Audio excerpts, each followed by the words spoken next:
اعوذ باللہ من الشیطان الرجیم بسم اللہ الرحمن الرحیم۔ سب ویڈیو دیکھنے اور سننے والوں کو السلام علیکم۔ ہمارے چینل کے پیارے ویورز، آج ہم تلاوت کریں گے سورہ توبہ کی آیت نمبر 38 اور 39، یعنی کہ آیت نمبر 38 اینڈ 39 انشاءاللہ تلاوت کریں گے ترجمہ کے ساتھ اور تفسیر کے ساتھ۔ تو چلیں شروع کرتے ہیں آج کا سبق، لیکن شروع کرنے سے پہلے چینل کو سبسکرائب کریں اور بیل نوٹیفیکیشن کو آن کریں تاکہ اگلی ویڈیو آپ کو آسانی سے ملتی رہے، اور ہو سکے تو شیئر بھی کریں تاکہ زیادہ سے زیادہ لوگ دیکھیں، آپ کو بھی ثواب ملے اور مجھے بھی۔ تو چلیں اب شروع کرتے ہیں آج کا سبق۔ اعوذ باللہ من الشیطان الرجیم بسم اللہ الرحمن الرحیم۔ یا ایہا الذین آمنوا، اے ایمان والو،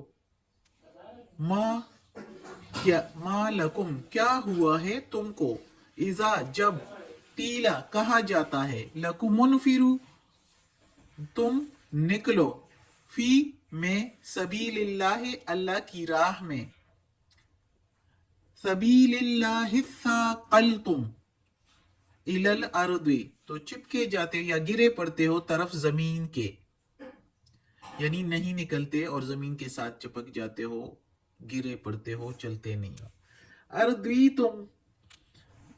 تم راضی ہو گئے ہو یا خوش ہو گئے ہو تم، بالحیات دنیا دنیا کی زندگانی پر، من الآخرت آخرت کے مقابلہ میں،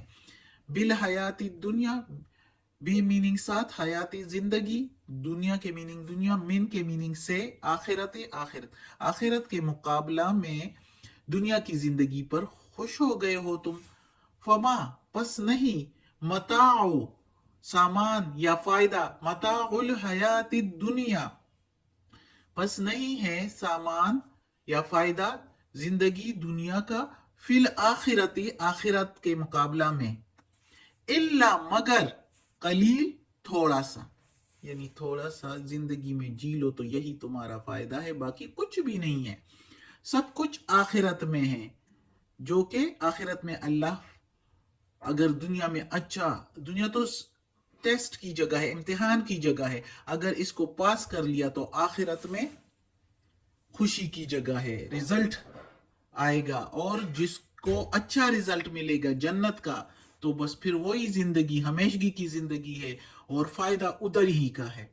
تو وہی اللہ تعالیٰ کہتا ہے کہ دنیا کی زندگی کا کوئی فائدہ نہیں ہے مگر تھوڑا سا ہے جو تم جی رہے ہو، جو کہ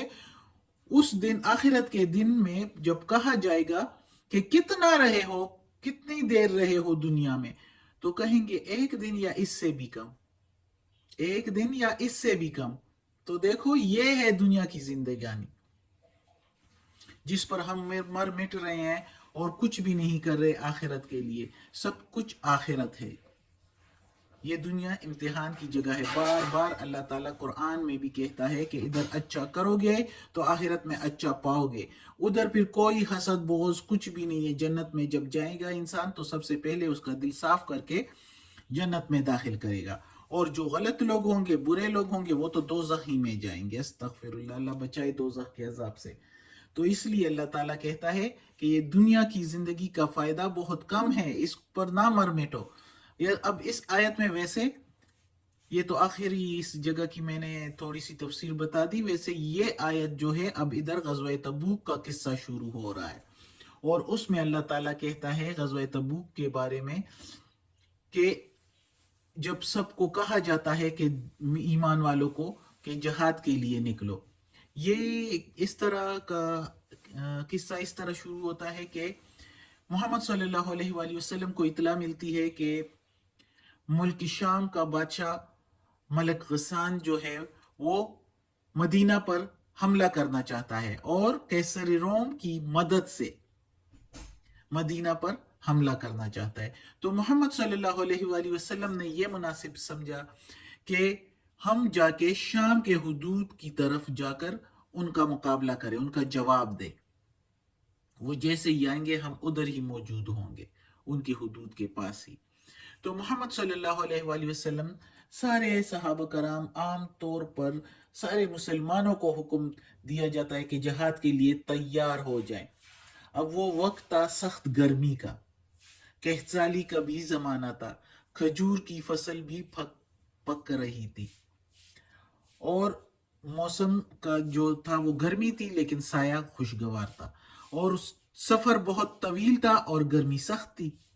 ظاہر ہے راستے میں تو کہیں سایہ نہیں تھا، کہیں ایک آدھ جگہ پر اگر درخت آ گیا تو اس کا سایہ نہیں، تو کوئی اس طرح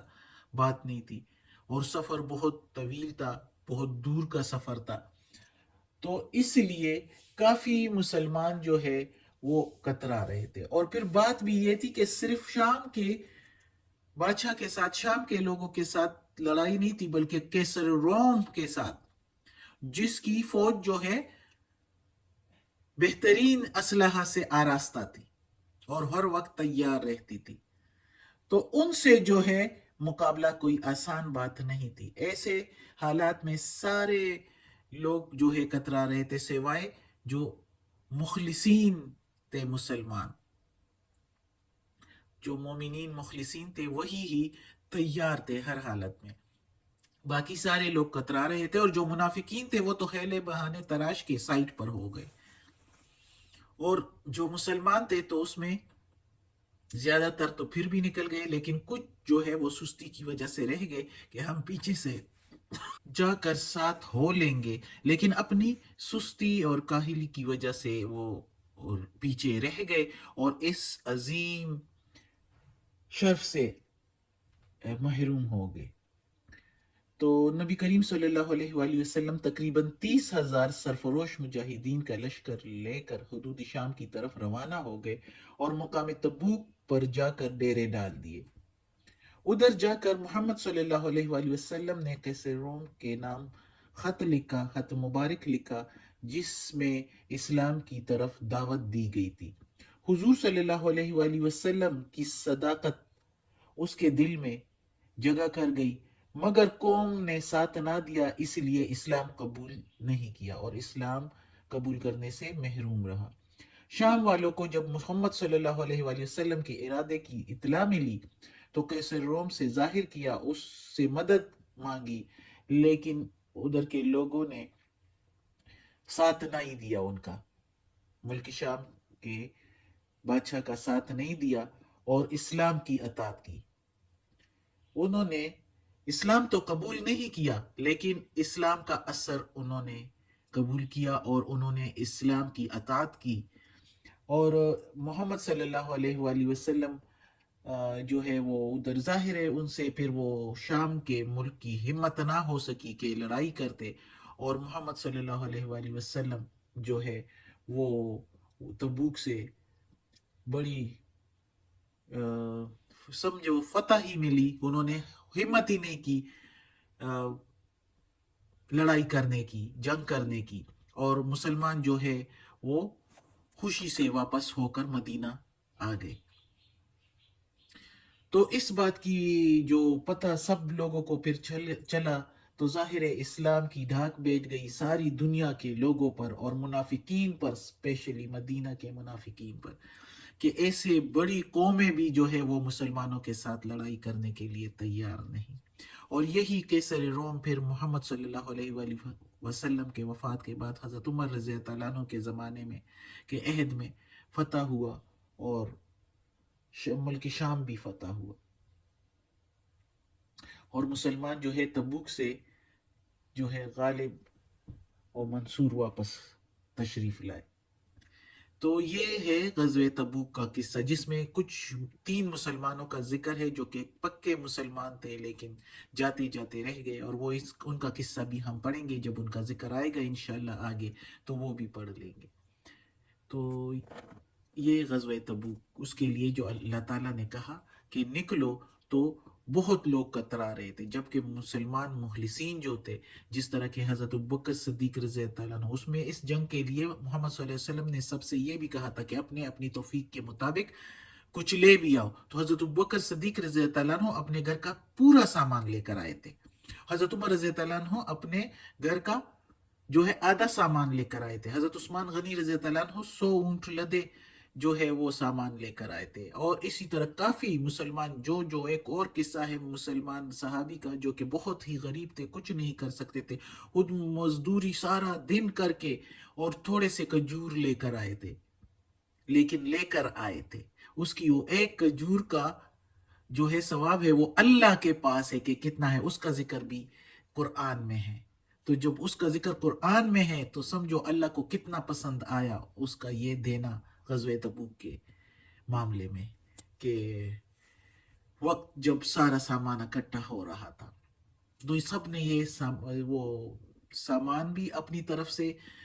دیا تھا. محمد صلی اللہ علیہ وآلہ وسلم نے جب حکم دیا تھا,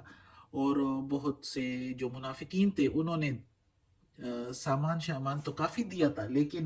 خود نہیں گئے اور بہت سے خیلے بہانے تراش لیے تھے. تو یہ ہے غزوہ تبوک کا قصہ. اگلی آیت ہے اِلَّا تَنْفِرُوا, اگر نہیں تم نکلو گے, يُعَذِّبْكُمْ, تو وہ عذاب دے گا تم کو, عذاباً علیما, عذاب دردناک, علیما وَيَسْتَبْدِلْ, اور وہ بدل دے گا قوماً غیرکم, دوسری قوم کو تمہاری جگہ, قوماً قوم, غیرہ دوسری, یعنی علاوہ تمہارے, دوسری قوم علاوہ تمہارے, تو اس کا مطلب ہے دوسری قوم, اور بدل دے گا تمہاری جگہ دوسری قوم کو. وَلَا تَضُرُّوهُ, اور نہیں تم بگاڑ سکتے اس کا, شیئا, کچھ بھی, تَضُرُّوهُ بگاڑنا, ہو کے میننگ اس کا, شیئا کچھ بھی, شیئا, واللہ, اور اللہ, علی اوپر, کل ہر, شیئن چیز, قدیر قادر ہے. اب اس آیت میں اللہ تعالی مسلمانوں کو کہہ رہا ہے کہ اگر تم نہیں نکلو گے تو اللہ تمہیں عذاب دے گا, سخت عذاب, دردناک عذاب, اگر تم نہیں نکلو گے جہاد کے لیے, اور بدل دے گا تمہاری جگہ کسی اور قوم کو. یعنی کہ اب مسلمانوں کو اللہ تعالیٰ نے یہ موقع دیا کہ کامیابی کا, کہ وہ اللہ کی راہ میں نکلے اور خدا کا کام جو ہے وہ اللہ کے راستے میں نکلے. اور اللہ تعالیٰ نے یہ بڑا کام, یہ بڑی الفاظ اس ٹائم زبان پر نہیں آ رہے ہیں کہ اتنا بڑا موقع مسلمانوں کو اللہ تعالیٰ دے رہا ہے, اور مسلمانوں, جبکہ اللہ تعالیٰ مسلمانوں کے ساتھ ہے, اور اللہ تعالیٰ بار بار کہہ رہا ہے کہ میری مدد تمہارے ساتھ ہے. تو پھر ایسے حالات میں اگر مسلمان نہ نکلے تو اللہ تعالیٰ کا تو کچھ بھی نہیں جاتا. اللہ تعالیٰ کا کام تو صرف مسلمانوں پر موقوف نہیں ہے, مسلمانوں پر ہی ختم نہیں ہوتا. اللہ تعالیٰ کہتا ہے کہ اگر تم سستی کرو گے, وہ اپنی قدرت کاملہ کے ساتھ کسی دوسری قوم کو لے آئے گا, کسی دوسری قوم کو دین حق کی خدمت کے لیے کھڑا کر دے گا. تو کیا جاتا ہے, نقصان کس کا؟ نقصان ہمارا. اللہ تعالیٰ کا تو کچھ نہیں جاتا, وہ تو کسی اور کو لا کر کھڑا کر دے گا, اور یہ سرفرازی اور یہ سرفروشی اور یہ اتنا بڑا کام, اتنا عظیم موقع, یہ ان کو مل جائے گا. تو اللہ تعالیٰ نے کہا کہ اگر تم نہیں نکلو گے تو میں یہ موقع کسی اور قوم کو دے دوں گا, جس میں صاف ستھرا. اب دیکھو, مسلمان گئے ادھر, کوئی لڑائی کے لیے آیا ہی نہیں, اللہ کو تو سب کچھ معلوم ہوتا ہے. وہ سرفرازی کے ساتھ غالب ہو کر واپس آ گئے, بہت کچھ ساتھ بھی لے کر آئے. کافی جگہوں پر پڑا ہے کہ راستے میں کافی جو ہے کاروبار کر کے آ گئے, اور بہت کچھ ان کو ملا, اور اس طرح ان کو کوئی تکلیف بھی نہیں پہنچی کسی کی طرف سے. یعنی دوسرے جو ملک غسان یا کیسر روم نے اگر حملہ کیا ہوتا تو ان کی وجہ سے جو تکلیف پہنچنی تھی, کوئی انہوں نے حملہ ہی نہیں کیا, تو کیا تکلیف, اور دنیا پر ان کا ڈھاک بھی بیٹھ گیا. اور اللہ تعالیٰ ہے ایسے لوگوں کے ساتھ. جب اللہ کی مدد ہو تو ایک بندہ بھی جا کر لڑے تو کوئی اس کا بال بھی نہیں بھیگا کر سکتا. تو جب اللہ تعالیٰ کہتا ہے کہ تم جاؤ تو تم جاؤ. تو اگر اللہ تعالیٰ کا کہنا نہ مانے تو اللہ تعالیٰ کسی اور قوم کو بھی لا سکتا ہے، اور اللہ کا کوئی کچھ بھی نہیں کر سکتا، کیونکہ اللہ ہر چیز پر قادر ہے۔ اللہ ہی نے یہ دنیا بنائی ہے، اللہ نے ہی ہم سب کو بنایا ہے، تو پھر اللہ کیوں نہیں قادر؟ اللہ ہر چیز پر قادر ہے، سب کچھ کر سکتا ہے۔ آگے انشاءاللہ پھر پڑھیں گے مزید۔ صدق اللہ العظیم۔ اللہ ہمیں توفیق دے اس قرآن مجید کا ترجمہ مکمل کرنے کی اور اس پر عمل کرنے کی توفیق دے، آمین۔ صدق اللہ العظیم۔ یا اللہ یا رب العالمین یا مالک یوم الدین یا علی کل شیء قدیر، یا اللہ یہ تیرے کلام کی تلاوت کی ہے ترجمہ و تفسیر کے ساتھ، یا اللہ اس کے زیر زبر پیش میں، تلفظ میں، ترجمہ تفسیر میں کوئی غلطی ہوئی ہو تو معاف کر دینا، یا اللہ تو معاف کرنے والا مہربان ہے، یا اللہ یا پروردگار یا رب العالمین یا مالک یوم الدین یا علی کل شیء قدیر، ہمیں عافیت والے معاملات دے، ہماری بیماریاں، تکالیف، پریشانیاں اور برائیاں ہم سے دور کر دیں، ہمیں اپنے نیک اور صالح لوگوں میں شامل کر دیں، آمین ثم